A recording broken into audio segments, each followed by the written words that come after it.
Alright, hoping that it stage in that way.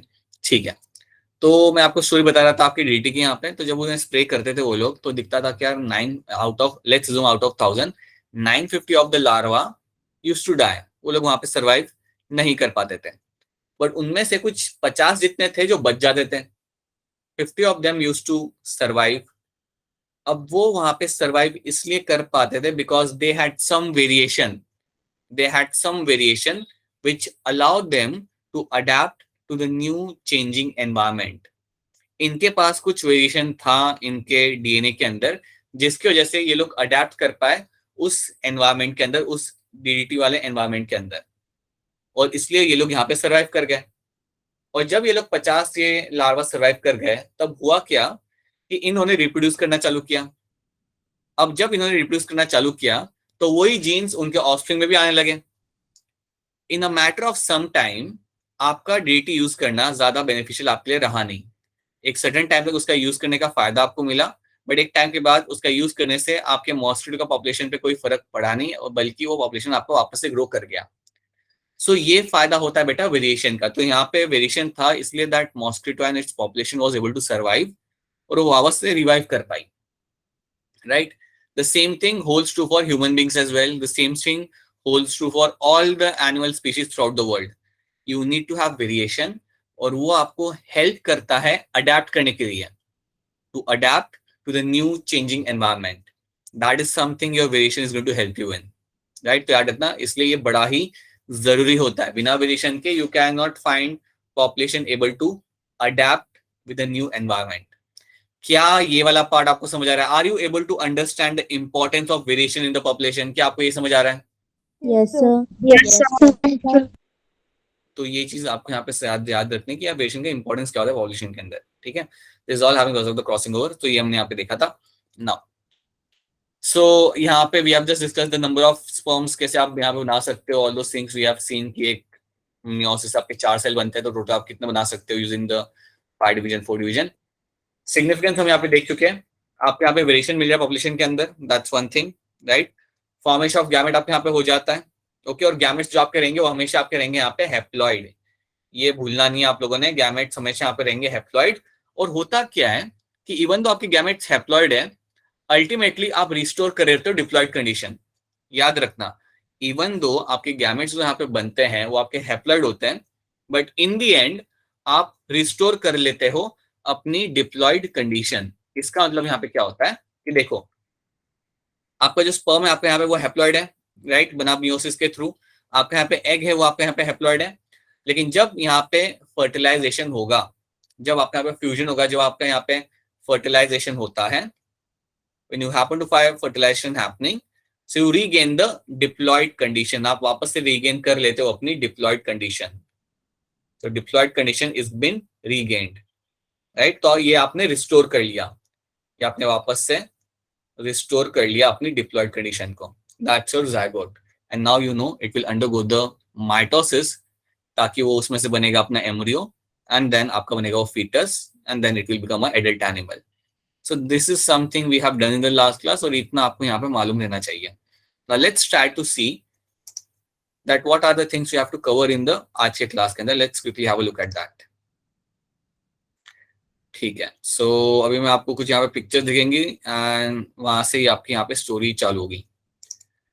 So you have to tell me few things. I'll ask you some question in terms of the pictures. आपको कुछ चीजें बतानी है, and then उसके ऊपर मैं कुछ चीजें वहां पे ऐड कर दूंगा. ये तो आप जानते हो ये आपका क्या है, there's something you know. इस पिक्चर को ध्यान से देखो और मुझे बताओ कि यहाँ पे हो क्या रहा है. ये कौन सा फेज है किस चीज का?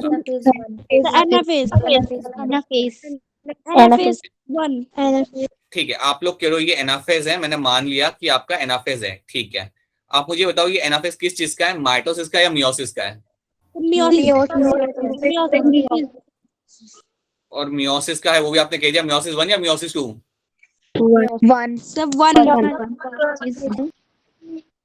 1 रहेगा, यस. ये है आपका anaphase of your meiosis 1, so that means this is my anaphase 1. ये मेरा रहेगा यहाँ पे एनाफेज 1.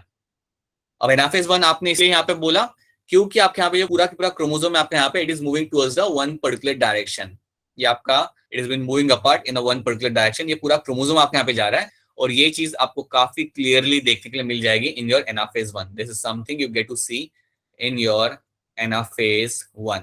एनाफेज 1 में मेरा सेंट्रोमियर कभी भी ब्रेक नहीं करेगा. I will find my complete chromosome moving towards one particular direction. ठीक है, so that is something which is been happening over here.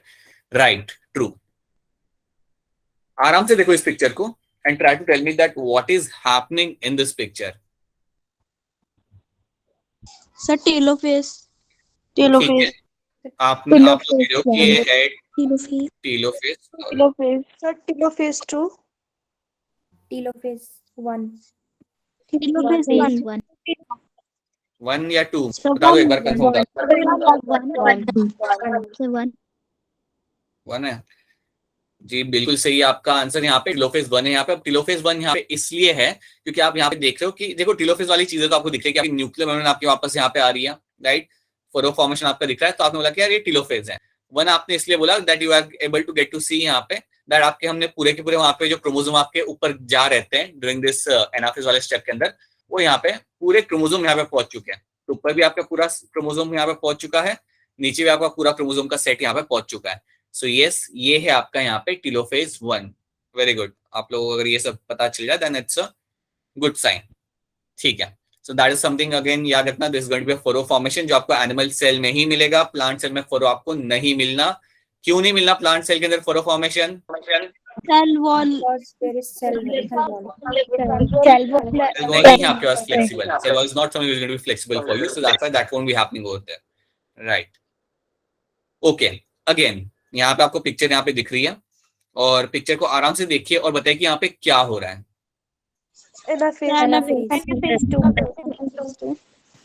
Anaphase है, पक्का एनाफेज है इसके अंदर.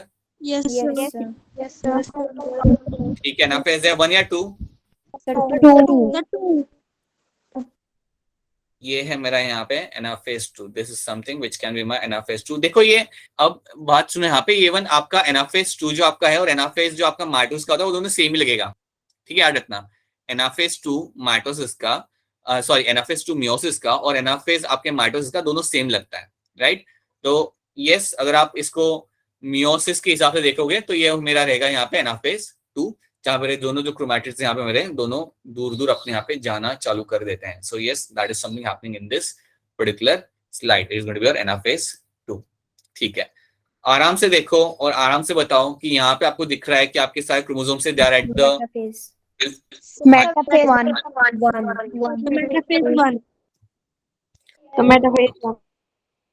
काफी तेज हो. It is going to be your yes, ये आपका रहेगा यहाँ पे मेटाफेज 1. और आपने मेटाफेज 1 क्यों बोला, ये क्यों आप क्यों इस कंक्लूजन पे आप आए कि मेटाफेज 1 है मेरा और मेटाफेज 2 नहीं है? डबल मेटाफेज क्योंकि इस पे 2 क्रोमोसोम लगे हैं.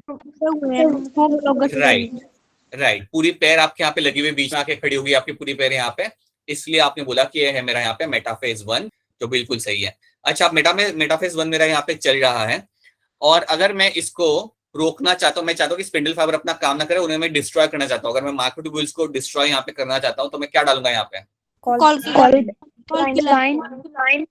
कॉलकीकाइन. बहुत बढ़िया बेटा, बहुत बढ़िया. मैं कॉलकीकाइन यहाँ पे डालूंगा ताकि मेरे डिस्ट्रॉय हो जाए एंड आई कैन फाइंड कि मेरे पास एक्स्ट्रा सेट ऑफ क्रोमोसोम यहाँ पे रह जाए. ठीक है, नॉट ओवर हियर. यहाँ पे सिर्फ माइक्रोट्यूब्यूल को मैं डिस्ट्रॉय करूंगा, ये बिकॉज मियोसिस है तो मैं यहाँ पे एक्स्ट्रा सेट की बात नहीं कर रहा, और यहाँ पे मैं इसे डाल सकता हूँ to destroy the microtubules. So that is again something you know. ठीक है, ये आपको यहाँ पे दिख रहा है. ये वाला बताओ, ये वाला मेरा कौन सा स्टेज है? मेटाफेज 2.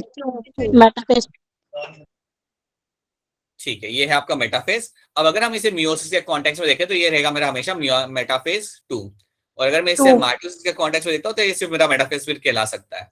ठीक है, यार इतना बिल्कुल ये आपका है यहाँ पे मेटाफेज, एंड यू कैन सी इधर बिकॉज अगर मियोसिस में अगर ये हो रहा है then it is going to be metaphase 2, क्योंकि मेटाफेज 2 और मेटाफेज आपका जो माइटोसिस का जो होता है वो दोनों यहाँ पे रहेंगे आपके same. They are both of them are going to be very similar. So yes, that is something you have to understand. Good, right.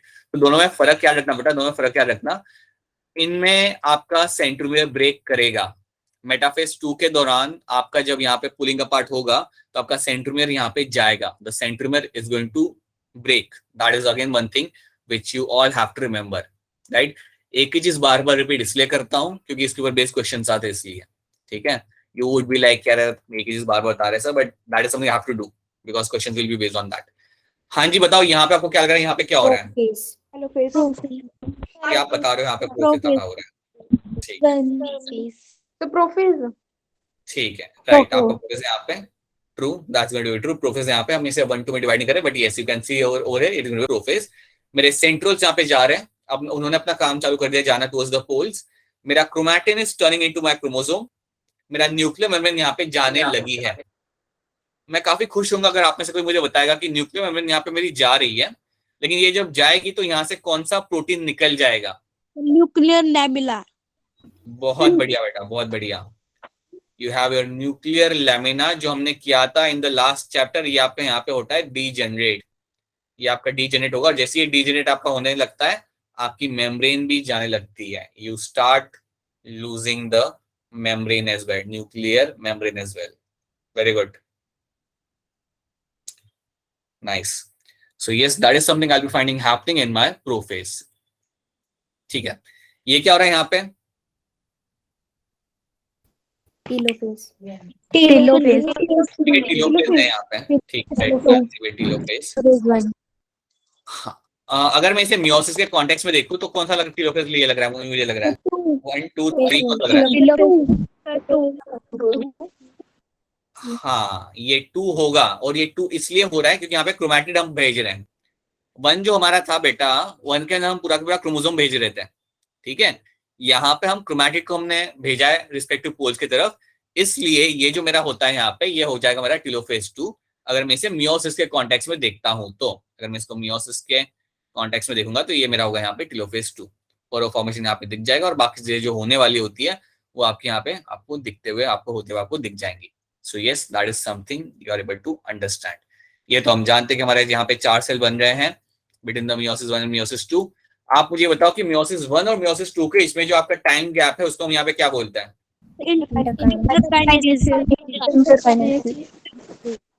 हाँ जी, right, it is going to be your interkinesis. ये मेरा होगा यहाँ पे interkinesis. बिल्कुल सही. I hope यहाँ तक सबको समझ आ रहा है, और अगर कोई चीज समझ नहीं आ रही देन प्लीज इंटरप्ट करके बोल देना कि चीजें समझ नहीं आ रही, देन मैं वो चीजें रिपीट कर दूंगा. So interkainase is nothing but your time gap between your meiosis 1 and your meiosis 2, जो काफी शॉर्ट रहता है, and then you initiate your meiosis 2 वाला जर्नी. So ये आपने यहाँ पे देख लिया. अब हम बात करते हैं, there is one event known as your amitosis. So amitosis कराने के पहले just tell me one thing, ये कौन सा इंसेक्ट लग रहा है आपको यहाँ पे? मॉस्किटो. मॉस्किटो? क्या बेटा मॉस्किटो कह रहे हो तुम लोग? और कुछ? House fly. House fly close तो था. House fly. Honeybee. हनी भी बोला कोई? अरे ये हनी भी कहाँ से? ठीक है, वैस्प. ऑलराइट. अच्छा, मैं हिंट देता हूँ, ये ग्रो करने के लिए हम बनाना यूज कर सकते हैं, सड़े हुए बनाने यूज कर सकते हैं ग्रो करने के लिए. बताया था तुम लोगों को, एक जार के अंदर बनाना डाल के मैं क्या ग्रो कर सकता हूँ?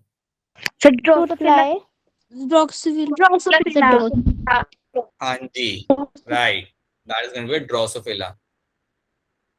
ड्रोसोफिला.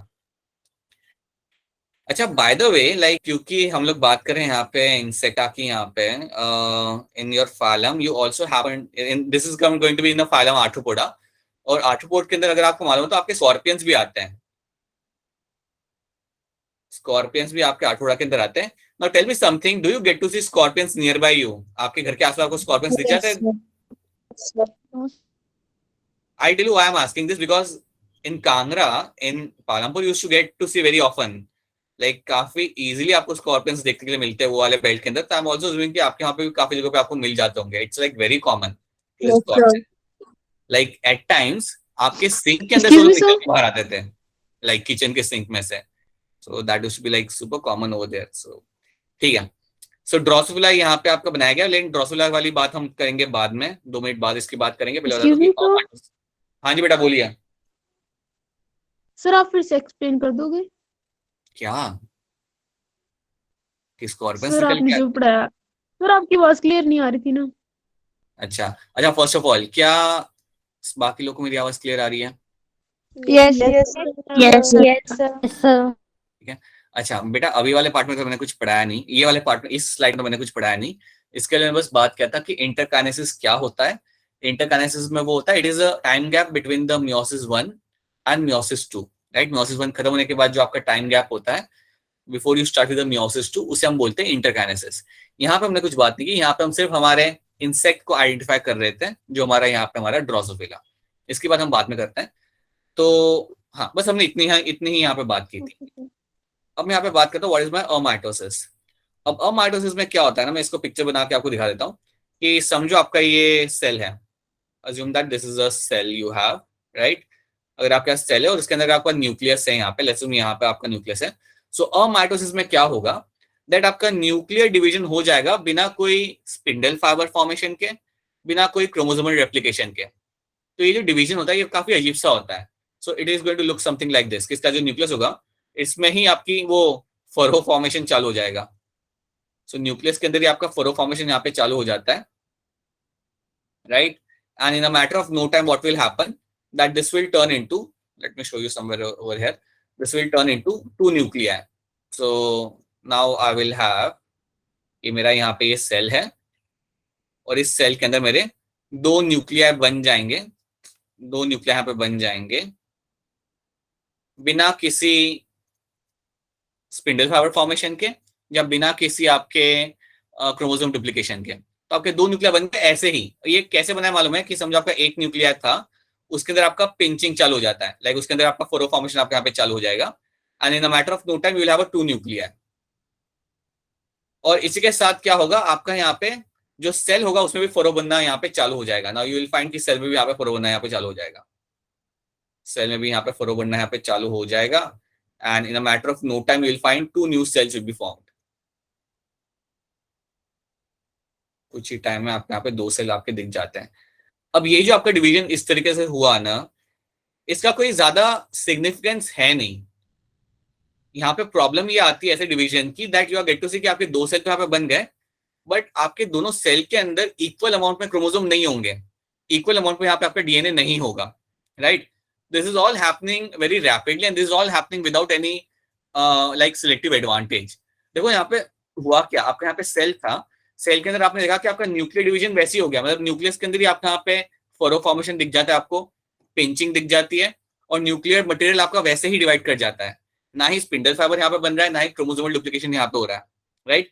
और उस तरीके से आपका यहाँ पे पूरा न्यूक्लियस पहले आपका डिवाइड करेगा, और उसके बाद आपका पूरा साइटोप्लाज्म भी आप यहाँ पे डिवाइड कर देते हो, और आपके यहाँ पे दो सेल आपके यहाँ पे बन जाते हैं। Such kind of division is not common, यार इतना such kind of division is not common. ये आपको काफी लोअर ग्रुप ऑफ एनिमल्स में, ऑर्गेनिजम्स में आपको देखने के लिए मिलता है, like some protozoans tend to show this. इसको हम बोलते हैं हमारे यहाँ पे amitosis. This is something called as your amitosis. Amitosis का एडवांटेज ज्यादा कुछ यहाँ पे है नहीं, the only advantage can be ये बहुत फटाफट हो रहा है, और एक एडवांटेज आप ये कह सकते हो कि ये करने के लिए आपको ज्यादा एनर्जी लगानी नहीं पड़ रही। आप सिर्फ न्यूक्लियर को डिवाइड कर रहे हो, फिर उसके बाद आप साइटोप्लाज्म को डिवाइड कर रहे हो, आपके दो सेल आप बना के उन्हें छोड़ रहे हो। ये ज्यादा कॉमन इसलिए नहीं है क्योंकि यहाँ पे जैसे कि मैंने आपको बोला कि आपका इक्वल अमाउंट में डीएनए नहीं होगा। यहाँ पे डीएनए का अमाउंट कुछ ज्यादा रह सकता है, यहाँ पे डीएनए का अमाउंट समझो बहुत ज्यादा यहाँ पे हो सकता है इस फ्रैक्शन में, यहाँ पे थोड़ा सा होगा। तो यहाँ पे इक्वल कोई डिवीजन हो नहीं रहा, यहाँ पे कोई इक्वल कॉन्ट्रीब्यूशन डिवीजन हो नहीं रहा आपके न्यूक्लियर मटेरियल का। तो that is why it is not very common, but you get to see them. आपको ये देखने के लिए मिल जाता है कुछ प्रोटोजोन्स के अंदर। Some protozoans are known to show this, right. Question ये आता है कई बार यहाँ पे, लाइक दिमाग में आ सकता है आपके, या एक जनरल क्वेश्चन आ सकता है कि यार अगर ऐसी चीज है तो इसका क्या एवोल्यूशनरी एडवांटेज होता होगा। That is one of the question which can come, यार इसका एडवांटेज हो क्या सकता है अगर ऐसा करने का। The only advantage you can see is going to be ये काफी रैपिडली हो रहा है, but as a cell you might have a selective disadvantage. एक सेल के पास मटेरियल ही कम है, डीएनए ही कम है, एक के पास थोड़ा ज्यादा है। So that is one thing you can think of. लेकिन याद रखना अमाइटोसिस में क्या होता है, यहाँ पे आपका पहले न्यूक्लियर डिवीजन हो जाएगा बिना कोई स्पिंडल फाइबर या क्रोमोसोम डुप्लीकेशन के, and then suddenly you will find your cell will also divide, and ये आपको मिलेगा देखने के लिए in many of the lower grade protozoans. Basically in the many of the protozoans I want to show this. ये देख लो यहाँ पे क्या लिखा हुआ है, it is a simple method of cell division, right. बड़ा ही सिंपल है, कुछ इसमें हो नहीं रहा। अगर ऐसा ही चीज हमें पढ़नी होती तो चैप्टर काफी जल्दी खत्म हो जाता। In this division there is no differentiation of chromosome और स्पिंडल। यहाँ पे कोई डिफरेंशिएशन हो नहीं रहा आपके क्रोमोसोम या स्पिंडल फाइबर फॉर्मेशन का, right. The nucleus is going to elongate, constrict in the middle to form 2 daughter nuclei. तो यहाँ पे पहले आपके 2 डॉटर न्यूक्लिया आपके यहाँ पे बन जाते हैं। आपका न्यूक्लियस जो आपका यहाँ पे इस तरीके से बना हुआ होगा, ये थोड़ा सा आपका इलोंगेट कर जाएगा, थोड़ा सा आपका इसने इलोंगेट कर जाना है, और उसके बाद इसका कंस्ट्रिक्शन बीच में से होगा, and it will turn into my 2 nuclei. Ultimately it will turn into your 2 nuclei. तो ये चीज उन्होंने वहां पे लिख के रखी है, right. This is followed by cytoplasmic division to form 2 daughter cells. इसके बाद आपका साइटोप्लाज्म डिवाइड हो जाता है और आपके 2 डॉटर सेल्स आपके यहाँ पे बन जाते हैं। It is not a regular method of division because nuclear material is not divided equally. जैसे कि मैंने आपको बोला कि न्यूक्लियर मटेरियल यहाँ पे इक्वली आप डिवाइड नहीं कर रहे हैं, तो ये आपको कॉमनली देखने के लिए आपको नहीं मिलता। That is not something you get to see very often, right. और जैसे कि नीचे लिखा हुआ है, some protozoans are known to show such kind of division. So कुछ प्रोटोजोन्स आपके रहेंगे जो आपका इस टाइप का डिवीजन आपका शो कर सकते हैं। ये होता है बेटा आपका यहाँ पे अमाइटोसिस। अब ये टर्म बताने का रीजन ये था, ये टर्म आपको एनसीईआरटी में नहीं है, बट ये टर्म आपको कई बार ऑप्शन में आपको दिख सकता है, right. So you have to know कि यार ये है क्या, आपको ये जानना जरूरी है कि यार ये टर्म का मतलब क्या होता है और एंड हाउ लाइक ये कहाँ पे प्लेस किया जाता है। This is something you get to see happening in some lower group of organisms like your protozoans, वो भी कुछ स्पीशीज के अंदर ही, not every one of them is going to show that. तो ये आपको उसके अंदर आपको देखने के लिए यहाँ पे मिल जाएगा। So that is something you have to remember. क्या आपको माइटोसिस यहाँ पे समझ आ रहा है? Yes, sir. Yes, sir. Right? Yes, sir. This is what you get to find happen, and like this is what you get to see happening over here. This is going to be your mitosis in this case. तो ये एक term है जो आपको समझना है। अगले कभी भी आपको एक टर्म दिख जाए ऑप्शन के अंदर तो याद रखना कि ये क्या है, ये आपका नॉर्मल माइटोसिस नहीं है, राइट। इसलिए मैं ये बता रहा हूँ। कई बार क्या होता है ना कि हमें अगर ऑप्शन के अंदर कोई ऐसा टर्म दिखता है जिससे हम वाकिफ ना हो तो हम कंफ्यूज हो जाते हैं कि यार ये तो आंसर हो सकता है, राइट। बट अगर आपको मालूम है कि वो टर्म एक्चुअली में है क्या, then you know that this is not potentially going to be answer. Like for example glycosylation अगर कभी आपके सामने ऑप्शन आता है देन यू नो कि वो क्या हो रहा है वहां पे। यू नो कि प्रोटीन पे आप लगा रहे हो शुगर मॉलिक्यूल और ये आपका होता है आरईआर के अंदर।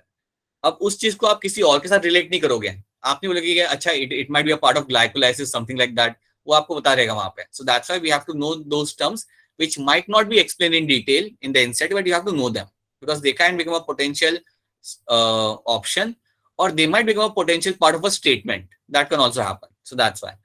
So ये आपने देख लिया यहाँ पे। कॉल्किकाइन हम लोग जानते हैं, आप सब लोग इससे वाकिफ है ये करता क्या है, इसको एक बार हम लोग यहाँ पे देख लेते हैं। It's a alkaloid, it's one type of compound, right? It's one type of like chemical compound, right? Which is used in plant breeding for doubling of chromosome number. ये याद रखना, ये मैंने आपको कई बार बोला था, एग्रीकल्चर बायोलॉजिस्ट इसे यूज करते हैं। Agriculture biologist are known to use this ताकि वो अपना क्रोमोसोम का डबलिंग कर सके। मैं आपको पहले भी बता चुका हूं कि क्रोमोसोम का डबलिंग आप कर सकते हो, राइट। क्रोमोसोम का डबलिंग आप कर सकते हो using this colchicine. This is something you can do, right. और इसको यूज करके आप अलग अलग टाइप के प्लांट्स बना सकते हो। That is something you can do. अच्छा, you know what green revolution? Green revolution बचपन में कभी सुना होगा, सोशल साइंस की किताब में पढ़ा होगा शायद से। Yes, sir. Right? Yes, sir. Basically इसका मतलब क्या होता है?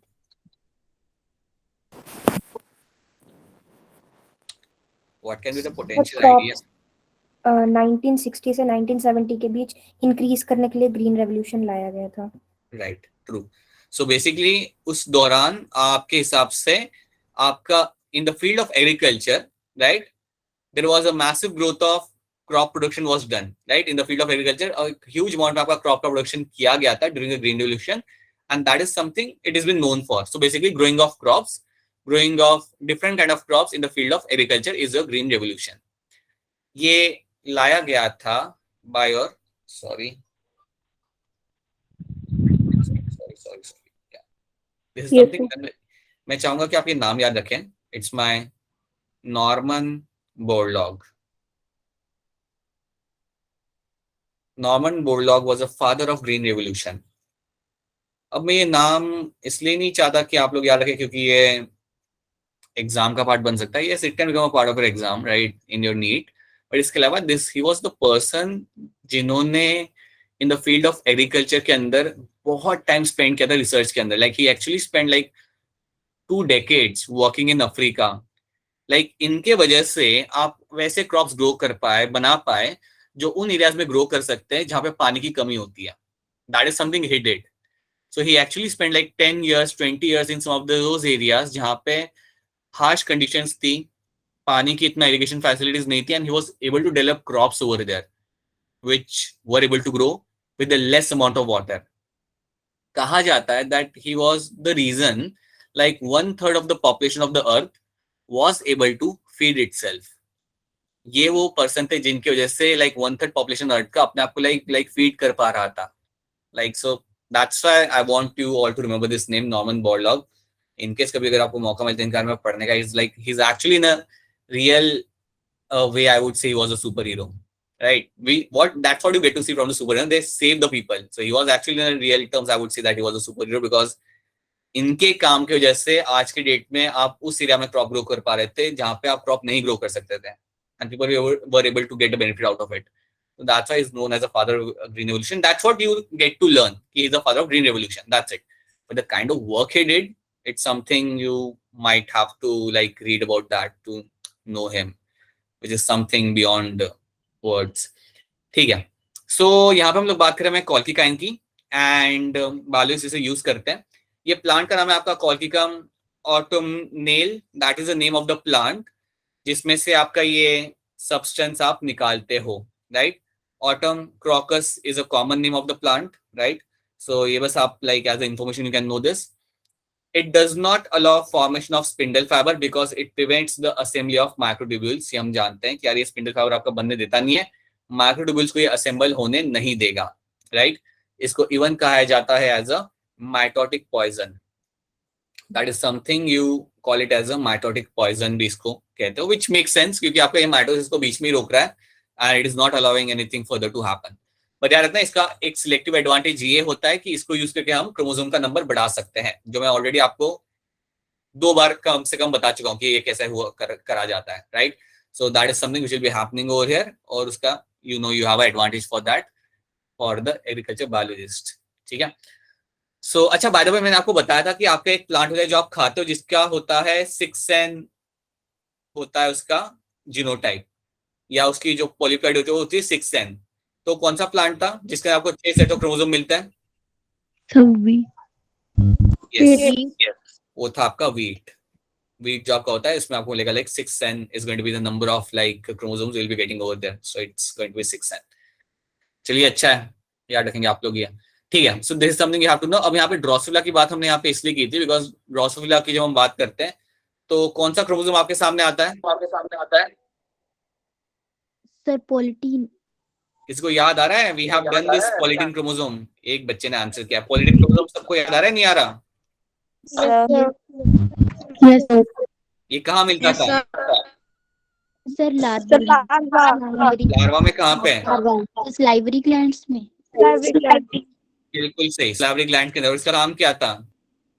मेटामॉर्फोसिस। हाँ जी, आपको सिर्फ वो टर्म याद रखना, आपको बताना है कि it is going to push towards the metamorphosis, right. So basically ये पुश करेगा उस लार्वा को कि वो एडल्ट फॉर्म में बने। सो आई होप ये सबको याद है। I am just getting few of you able to answer this, but I do hope that you remember this. It is going to be one thing which you have to know, right? इसलिए so again जब भी polytene chromosome, जब भी Drosophila आपके सामने है, आपको याद रखना है योर पॉलिटीन क्रोमोसोम, ठीक है। Alright, so now we have done this, we have done mitosis, we have done the colchicine, हमने यहाँ पे देख लिया था, और माइटोसिस हमने यहाँ पे देख लिया है।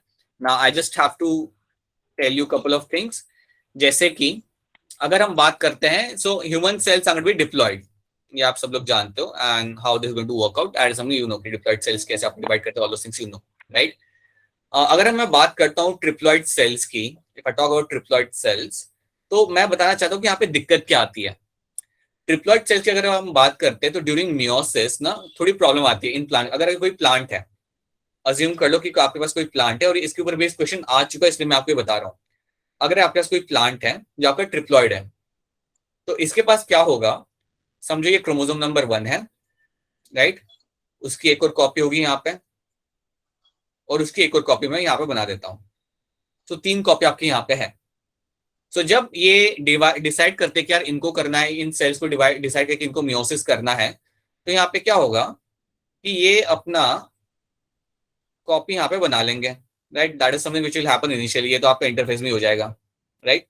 तो ये क्रोमोसोम 1, ये है 1 और ये है 1, बिकॉज इट्स ए ट्रिप्लॉइड। वैसे ही 2 के लिए भी होगा, वैसे ही 3 के लिए भी होगा, वैसे ही 7 के लिए होगा, वैसे ही हर एक क्रोमोसोम के लिए होगा। अब जब तुम्हारी ऐसी कंडीशन तुम्हें यहाँ पे दिख रही है, तो यहाँ पे क्या प्रॉब्लम आएगी आपके हिसाब से? What will be the issue you will be facing during the meiosis? So homologous pair नहीं बनेंगे, एक रह बिल्कुल, जाएगा। हाँ जी, राइट। आपका बिल्कुल आंसर यहाँ पे सही था। होमोलोगस पेयरिंग आपके यहाँ पे नहीं हो पाएगी यार। आपका एक पेयर तो बन जाएगा, दूसरा कहाँ जाएगा? लाइक थर्ड वन कहाँ पे जाएगा? So that is something which will happen कि आपकी होमोलोगस पेयरिंग आपके यहाँ पे नहीं होने वाली। Please people try to understand this thing.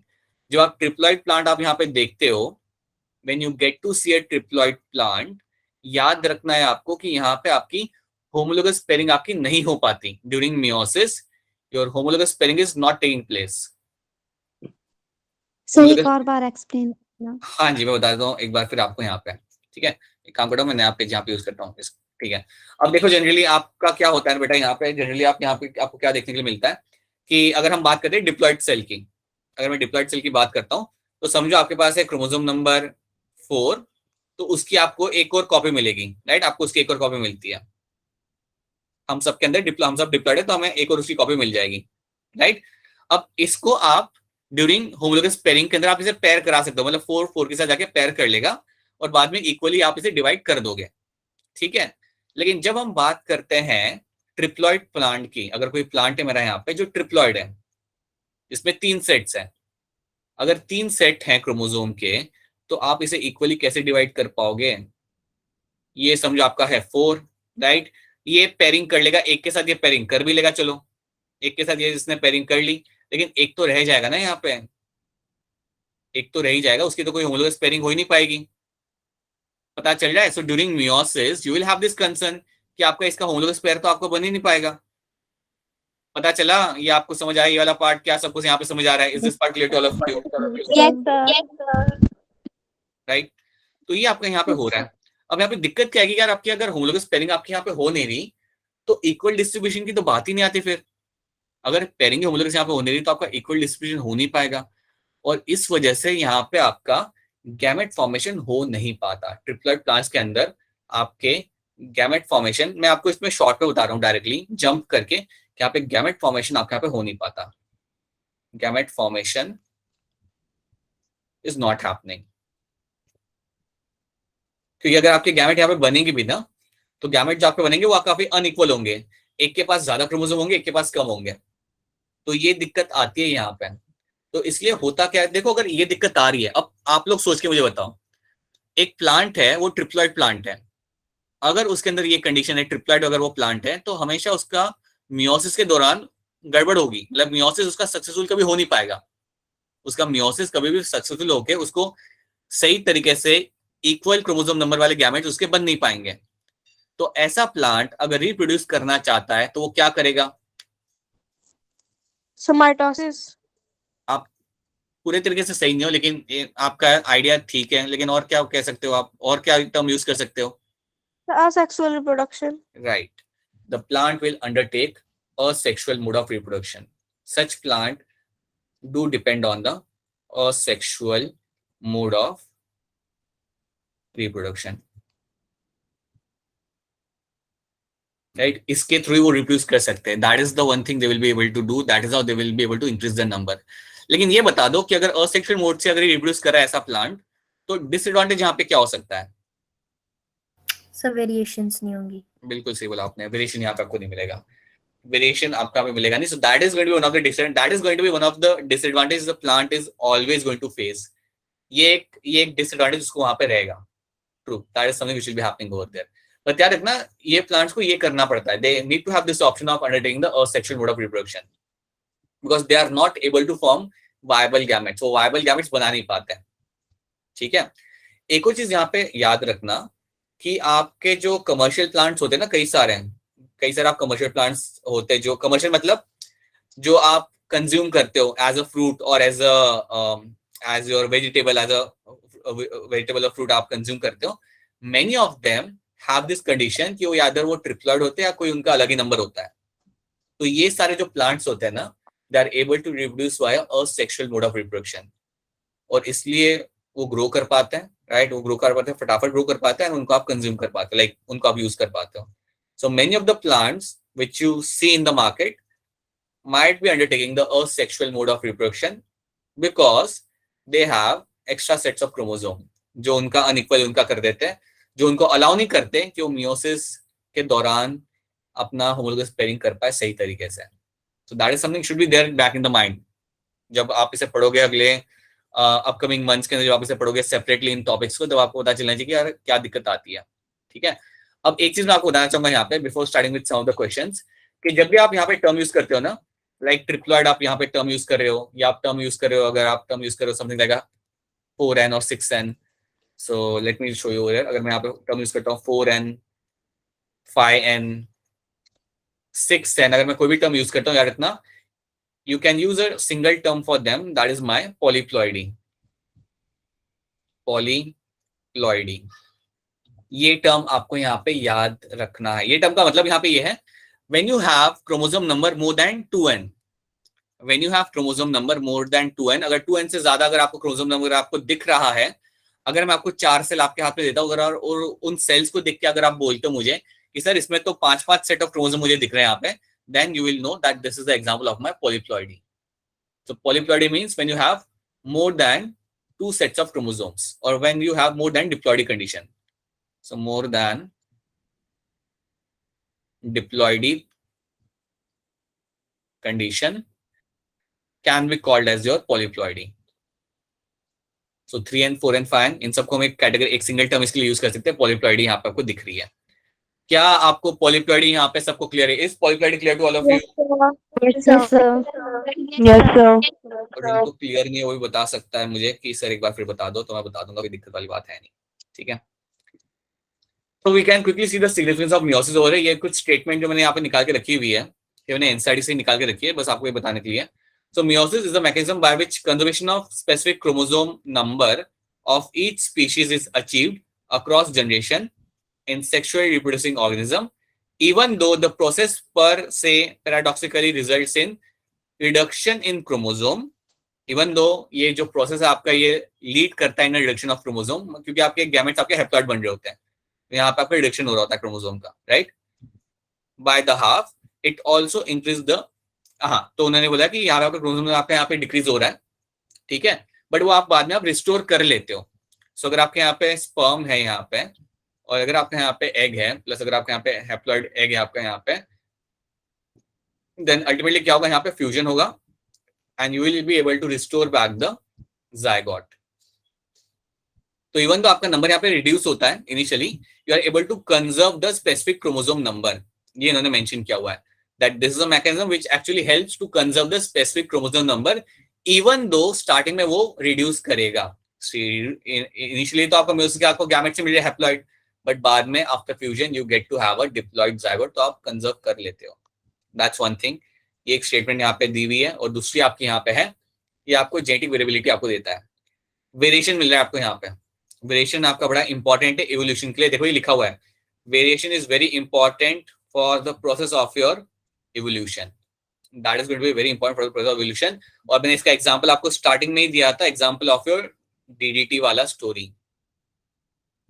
DDT वाला स्टोरी याद रखना, ये फ्यूचर में वापस आएगा, ये फ्यूचर में वापस से आपको पढ़ाने के लिए आएगा, और ये आपका पोटेंशियल क्वेश्चन भी बनता है, because people were able to understand about DDT, about the impact of DDT because of its usages, and इसका बारे में काफी चीजें पता चली थी somewhere between your 1950s and 60s। People got to know about DDT in like on a large scale, कि क्या कर सकता है and what are the benefits. And during that part they also realise कि यार ये आपका लाइक लॉन्ग टर्म सोल्यूशन नहीं है, क्योंकि you have a variation in the population, और वो वेरिएशन से आपके जो पॉपुलेशन है वो अपने आप को ग्रो करेगा, और इसको ओवरकम करके like it can adapt to a new changing environment. तो ये स्टोरी याद रखना, ये स्टोरी बड़ी जरूरी है। एक तो आप इसकी स्टोरी याद रखोगे in terms of your what you से मॉस्किटोज वाली स्टोरी याद रखेंगे, राइट? ताकि आपको हमेशा याद रहेगा कि वेरिएशन कितना इंपॉर्टेंट होता है। They were able to survive in those habitat, and इसकी एक और स्टोरी होती है जो हम बाद में सीखेंगे अलग से, राइट। बट यार this is going to be important for you, क्योंकि और ये statement direct navigation is important for the process of evolution. जो इन मॉस्किटोज के साथ हुआ ना, that was example of evolution, that was a clear cut example of evolution happening over there. ठीक है, क्या आपको डीडीटी वाली स्टोरी आपको समझ आ चुकी है आप सब लोग को यहाँ पे? Yes, sir. स्टोरी बड़ी ही सिंपल है, बड़ी इंपॉर्टेंट है। So number of things revolve around this story. So please try to remember this thing. It's very very very important. ठीक है? Yes, sir. So हाँ जी बेटा बताइए। Okay, I thought you were asking something. All right. So अब हम यहाँ पे क्या करते हैं, हम यहाँ पे कुछ हमारे क्वेश्चंस देख लेते हैं। Let's quickly have a look at some of the questions over here. So यहाँ पे आपका पहला क्वेश्चन यहाँ पे आपका आ जाएगा, Which statement best explains the evolutionary advantages of meiosis? Meiosis के एडवांटेज यहाँ पे क्या होते हैं? कौन सी स्टेटमेंट आपके यहाँ पे सही से बता पा रही है? स्टेटमेंट है meiosis is necessary for sexual reproduction. ठीक है, एक ये है, और भी देखते हैं। Genetic recombination are possible from the generation to generation. आप चैट में आंसर कर सकते हो, ठीक है। Genetic recombination is possible from generation, ये मुझे काफी सही लग रहा है, ये मुझे स्टेटमेंट काफी सही लग रहा है। It is seems to be very true. और भी देख लेता हूं मैं यहाँ पे, meiosis alternates with the mitosis from generation to generation, ये कोई एडवांटेज है नहीं, दैट्स नॉट एडवांटेज, ये कोई इवोल्यूशनरी एडवांटेज नहीं है। D, the same genetic system is passed on from generation to generation, ये भी गलत है, ये तो स्टेटमेंट गलत है। सेम नहीं होता बेटा, चेंज होता है हमेशा हर एक जनरेशन के साथ। आंसर यहाँ पे आने चालू हो चुके हैं, और आपका जो सही आंसर यहाँ पे आ रहा है वो आपका है option B, yes. Genetic recombination are possible from generation to generation, ये आपका हो पाता है because of the meiosis, right. So that is the advantage, ये है आपका एवोल्यूशनरी एडवांटेज जो आपको मिलता है, ठीक है। सो अगेन नेक्स्ट क्वेश्चन, इस बार काफी जल्दी आंसर करेंगे आप लोग, ठीक है, फटाफट आंसर करना है चैट के अंदर। meiosis 1 is reductional division. अब सुन लो पहले यहाँ पे इन्होंने ये क्यों बोला है, meiosis 1 को रिडक्शन क्यों बोला है यहाँ पे, क्योंकि आपका जो 2n आपका यहाँ पे सेल होता है, right, it will give you your haploid sets of chromosome, ये आपको हैप्लॉइड सेट्स ऑफ क्रोमोसोम देगा आफ्टर योर meiosis 1, राइट। और जब आपका meiosis 2 होगा, जब ये मेरे सेल करेंगे, मैं एक सेल को लेके जाता हूँ यहाँ पे, अगर मेरा एक यहाँ पे जो मेरे सेल meiosis 2 जब ये करेंगे, when they go for meiosis 2, उसे हम बोलते हैं हमारा इक्वेशनल डिवीजन, क्योंकि ये सिमिलर होता है टू योर माइटोसिस, ये आपका सिमिलर रहेगा टू योर माइटोसिस। यहाँ पे आप सिर्फ अपने जो क्रोमोसोम है उसको डिवाइड कर रहे हो, क्रोमैटिड्स को इक्वली डिवाइड कर रहे हो। So meiosis 1 is called as reductional division, meiosis 2 is called as your equational division, ये आपको मालूम होना चाहिए, ये स्टेटमेंट याद रखना, राइट। और ये क्यों हो रहा है, बिकॉज ऑफ व्हाट। हाँ जी, अब आपके यहाँ पे आंसर आना यहाँ पे चालू हो गए। तो इन्होंने ये पूछा बेटा कि meiosis 2 इज इक्वेशनल डिवीजन क्यों, meiosis 2 के बारे में इन्होंने पूछा है, 1 के बारे में नहीं पूछा। सो पेयरिंग तो आपके 1 में हो रही थी, 2 में नहीं हो रही थी। अब सोच के बताओ अब क्या होगा, सबने ए कर दिया बिना सोचे। देखो यहाँ पे meiosis 2 is equational division due to what, क्यों इसे इक्वेशनल डिवीजन कहा जाता है। पेयरिंग ऑफ होमोलोगस क्रोमोसोम तो आंसर नहीं होगा, क्योंकि वो 1 के अंदर होता है। सेकेंड पॉइंट यहाँ पे क्या है, क्रॉसिंग ओवर, क्या क्रॉसिंग ओवर 2 के अंदर होता है, meiosis 2 में क्या क्रॉसिंग ओवर मुझे मिलेगा देखते हुए? No. नहीं मिलेगा बेटा, नहीं मिलेगा, it won't be happening. Separation of chromatids, yes that is going to be right answer. Option C आपके यहाँ पे सही आंसर आ रहा है, मैंने 2 ऑप्शन निकाल दिए, उसके बाद आप लोगों ने यहाँ पे सही आंसर दिया है यहाँ पे। So yes, separation of my chromatid is going to be right answer over here, ठीक है। 47 बताओ मुझे, 47 जल्दी करना है, इसके लिए आप 5 सेकंड भी नहीं लगा सकते हैं। द एंजाइम रिकॉम्बिनेज, बहुत बढ़िया Rushil, the enzyme recombinase is required at which stage of meiosis, कौन से स्टेज के meiosis पे आपकी इसकी जरूरत आपको दिखती है? सबका आंसर आना चाहिए बेटा, सबका आंसर। अरे बेटा रिकॉम्बिनेज कब मिलेगा मुझे देखने के लिए, recombinase enzyme is something I will get to see when, this is something you always get to see in your pachytene stage बेटा, पैकेटिंग स्टेज के अंदर ये आपको दिखेगा, राइट। अच्छा मुझे ये बता दो अनम्यूट करके कि रिकॉम्बिनेज एंजाइम दिखने के पहले वहां पे मुझे डेंस एरिया जो दिखेगा उसे मैं क्या बोलता हूँ?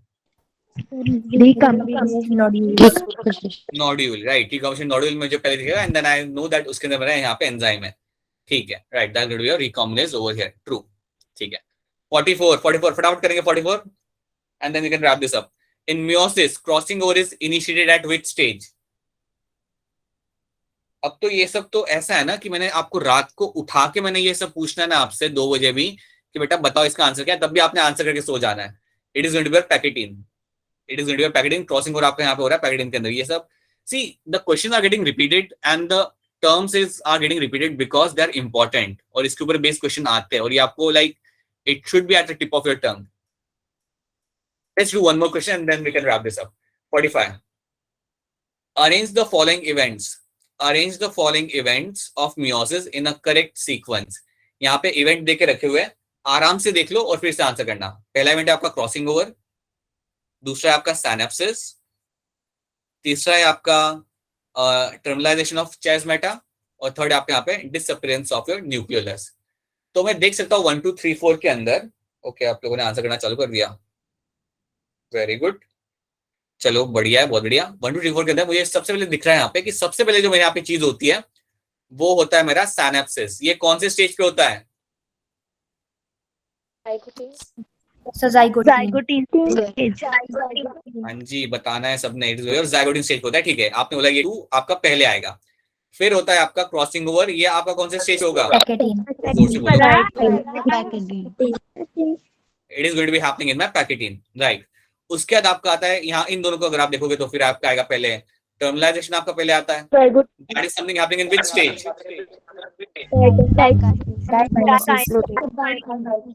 डाइकाइनेसिस. ठीक है, डाइकाइनेसिस. डिप्लोटिन मत बोलना, डाइकाइनेसिस के अंदर ये आपका होगा.